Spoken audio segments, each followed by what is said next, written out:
Sospek sa subuot panggagadan sa sarong daraga sa syudad ni Naga, naliwat na arrestar huli sa ilegal na droga, pigdara sa ospital kan bisperas nin Pasko, alagad nakadulag. PNP Naga iimbestigaran ang posibleng kapabayaan sa parte kan sa indang personaheng nagbabantay sa sospek sa ospital. Si Chris Novello nakatutok. Garo eksena sa pelikula ang ginibong pagdulag sa mismong aldaw kan kapaskuhan kan sospek sa panggagadan kay Rosel Bandoho makalis ining darahon sa ospital sa Naga City kan nakaaging aldaw. Kung babalikan enot na nakalibre ang sospek makalis ibinasura kan piskalya ang kasong pigso na digdi na may koneksyon sa Bandoho slay case.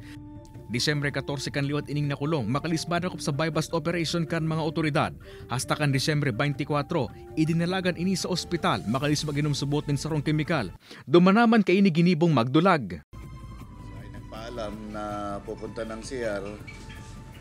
However, yung designated na bantay niya ay hindi siya nabantayan ng maayos, kaya siya ay tumakas using the back window ng CR. Alagad makalis ang perang oras liwat ining nadakop sa tabang kan pamilya asin hot pursuit operation kan mga otoridad.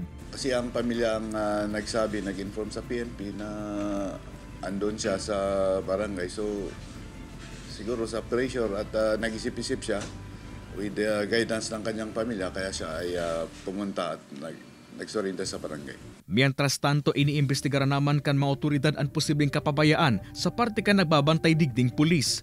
Katakod ka ini, hinahalat naman kan NCPO ang commitment order hali sa korte para mailipat na ang sospek sa district jail. Ikinadismayaman kan pamilya Bandoho ang magkakasunod na report na kinaimbweltuhan ka na sambitan ng sospek. Gustong sabihon, intero na siyang so crime na ginibo niya. Kung talagang siya sana ang may kagigibuhan ka ito. Kung talagang igwa siya ding aram kaning pangyayaring iniyo, magtuga na lang siya. Sakod kung si Isay man ang kairiba niya, isabi niya kung si Isay. Mientras tanto, nakapagsumitir naman ng motion for reconsideration ang pamilya Bandoho as in task force, makalis i-refile ang kasong enot ng ibinasura kan piskalya.